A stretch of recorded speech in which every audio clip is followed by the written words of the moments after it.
அஸ்ஸலாமு அலைக்கும். Welcome to Hiace recipe. நீங்கள் எல்லோரும் நல்லா இருப்பீங்கன்னு நம்புகிறேன். நானும் நல்லா இருக்கேன், அல்ஹம்துலில்லாஹ். இன்றைக்கி நம்ம சூப்பரான ஸ்நாக்ஸ் ரெசிபி தாங்க பார்க்க போகிறோம். இது செய்கிறதுக்குமே ரொம்பவே ஈஸியாக இருக்கும், ஹெல்த்தியான ஒரு ரெசிபியும் கூட. இந்த வீடியோ முழுசாக பார்க்குறதுக்கு முன்னாடி என்னோடய சேனலை இப்போ தான் ஃபஸ்ட் டைம் பார்க்குறீங்கன்னா மறக்காமல் சப்ஸ்கிரைப் பண்ணி எனக்கு ஒரு சப்போர்ட் கொடுங்க. இந்த ரெசிபி செய்கிறதுக்காக நம்ம அரை கப் ரவா எடுத்துக்கலாம். அதே கப்பால் அரை கப் கோதுமை மாவு எடுத்துக்கலாம். நம்ம எடுத்து வச்சுருந்த ரவாவையும் கோதுமை மாவையும் ஒரு மிக்சி ஜாரில் சேர்த்து நல்லா ஃபைன் பவுடராக அரைச்சி எடுத்துக்கலாம். இந்தளவுக்கு நல்லா ஃபைன் பவுடராக அரைச்சி எடுத்துக்கோங்க. இப்போ நம்ம அரைச்சி வச்சுருந்த ரவா கோதுமை கூட கொஞ்சமாக சால்ட் ஆட் பண்ணிக்கலாம். இப்போ அது கூட 1 டீஸ்பூன் ஆயில் ஆட் பண்ணிக்கலாம். ரெண்டுத்தையும் ஆட் பண்ணதுக்கப்புறமா இதை மாதிரி கையை வச்சு நல்லா கிளறி விட்டுருங்க. இப்போது சால்ட்டெல்லாம் கலந்ததுக்கப்புறமா கொஞ்சம் கொஞ்சமாக தண்ணி ஊற்றி சப்பாத்தி மாவு பதத்துக்கு பனஞ்சு எடுக்க போகிறோம்.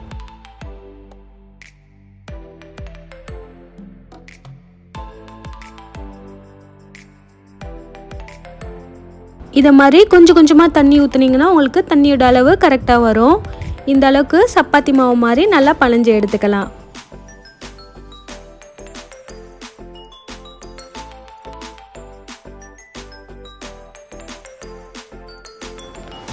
இந்த அளவுக்கு பனஞ்சதுக்கப்புறமா ஒரு மூடி போட்டு 10 நிமிஷம் மட்டும் ரெஸ்ட் விட்டுக்கலாம். இப்போ நான் ஊற வச்சுருக்க கொண்டைக்கடலை எடுத்திருக்கேன். அது கூட 2 காஞ்ச மிளகா, 1/4 டீஸ்பூன் பெருஞ்சீரகம், 5 பல்லு பூண்டு எடுத்திருக்கேன். நீங்கள் ஊற வச்ச கொண்டைக்கடலையை ஒரு மிக்சி ஜாரில் ஆட் பண்ணிக்கலாம். அது கூட நம்ம எடுத்து வச்சுருந்த காஞ்ச மிளகா, பூண்டு, பெருஞ்சீரகம் எல்லாத்தையும் ஆட் பண்ணிக்கலாம். ஆட் பண்ணி தண்ணி எதுவும் சேர்க்காம நல்லா கொரப்பாக அரைச்சி எடுத்துக்கலாம். ரொம்ப ஃபைனாக அரைச்சிடாமல் இந்த அளவுக்கு நல்லா கொரப்பாக அரைச்சி எடுத்துக்கோங்க. இதை அப்படியே ஒரு பவுலில் ட்ரான்ஸ்ஃபர் பண்ணிடலாம். இப்போ நம்ம இதுக்கு தேவையான அளவு உப்பு ஆட் பண்ணிக்கலாம். இப்போது பொடியாக கட் பண்ணி வச்சுருந்தா மல்லிக்கீரையை ஆட் பண்ணிக்கலாம். ரெண்டுத்தையும் ஆட் பண்ணதுக்கப்புறமா இதை மாதிரி கலந்து விட்டுக்கோங்க. இப்போ நம்மளுக்கு ஸ்டஃபிங் ரெடி ஆகிடுச்சு.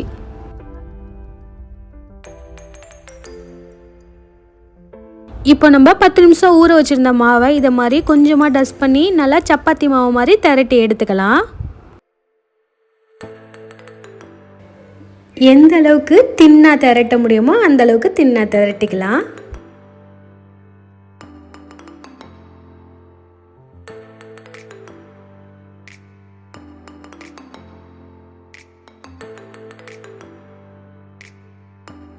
இதை மாதிரி ஃபுல்லாக ரவுண்டாக திரட்டினதுக்கப்புறமா இதை மாதிரி ஒரு ஷார்ப்பான மூடி வச்சு அதை ரவுண்டாக கட் பண்ணி எடுத்துக்கலாம்.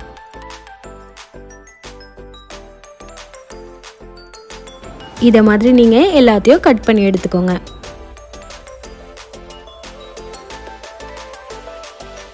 இதை மாதிரி நம்ம எல்லாத்தையும் கட் பண்ணதுக்கப்புறமா இதை அப்படியே நம்ம எடுத்துட்டோம்னா நம்மளுக்கு அழகாக ரவுண்ட் ஷேப்பில் கிடச்சிருக்கு பாருங்கள்.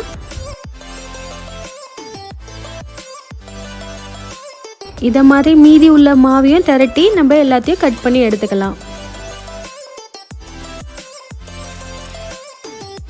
இப்போது நம்ம எல்லாத்தையும் ரவுண்டாக வெட்டி எடுத்தாச்சு பாருங்கள். இதை அப்படியே ஒரு உள்ளங்கையில் வச்சுக்கிட்டு நம்ம ரெடி பண்ணி வச்சுருந்த ஸ்டஃபிங்கை ஒரு ஸ்பூன் வச்சு இதை அப்படியே ஒரு சைடு மட்டும் மடக்கி விட்டுடலாம். இதை மாதிரி ஒரு சைடு மட்டும் இது மாதிரி ப்ரெஸ் பண்ண மாதிரி மடக்கி விட்டிங்கன்னா உங்களுக்கு அப்படியே நிற்கும்.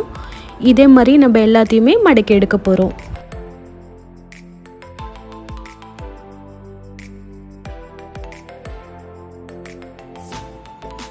இந்த வீடியோ முழுசாக பார்க்குறதுக்கு முன்னாடி என்னோடய சேனலை இப்போ தான் ஃபஸ்ட் டைம் பார்க்குறீங்கன்னா மறக்காமல் சப்ஸ்கிரைப் பண்ணி எனக்கு ஒரு சப்போர்ட் கொடுங்க.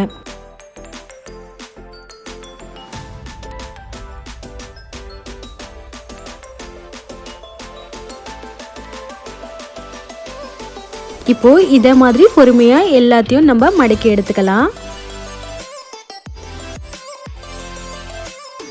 இப்போது எல்லாமே மடக்கி பர்ஃபெக்டாக ரெடியாக இருக்குது.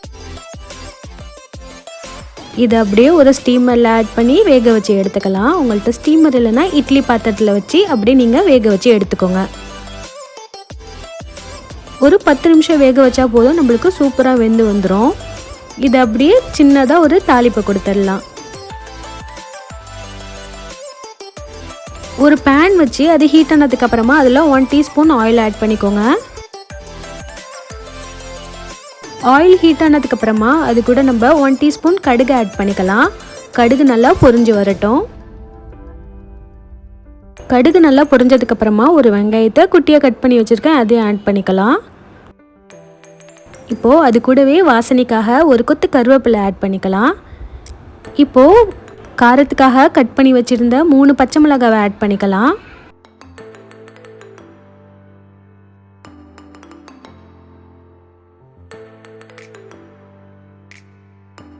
வெங்காயம் ரொம்ப வதங்கணும்னு அவசியம் இல்லை. இந்த அளவுக்கு வதங்கினதுக்கப்புறமா அது கூட 1/4 டீஸ்பூன் மஞ்சள் தூள் ஆட் பண்ணிக்கலாம்.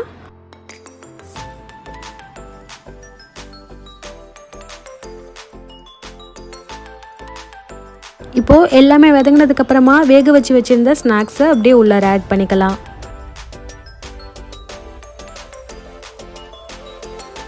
இதை அப்படியே 2 சைடும் படுற மாதிரி திருப்பி திருப்பி விட்டுக்கலாம்.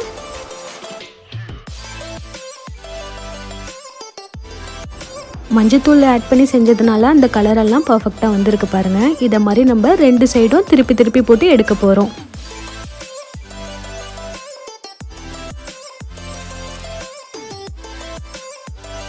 வாசனையான ஒரு ஈவினிங் ஸ்நாக்ஸ், ஹெல்த்தியான ஒரு ஸ்நாக்ஸ் ரெடி ஆகிடுங்க.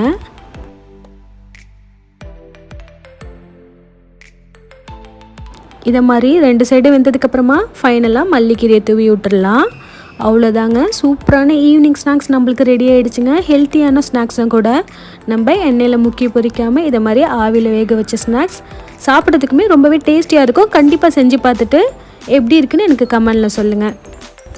இந்த வீடியோ பிடிச்சிருந்துச்சுன்னா மறக்காமல் ஒரு லைக் கொடுங்க. தேங்க்யூ.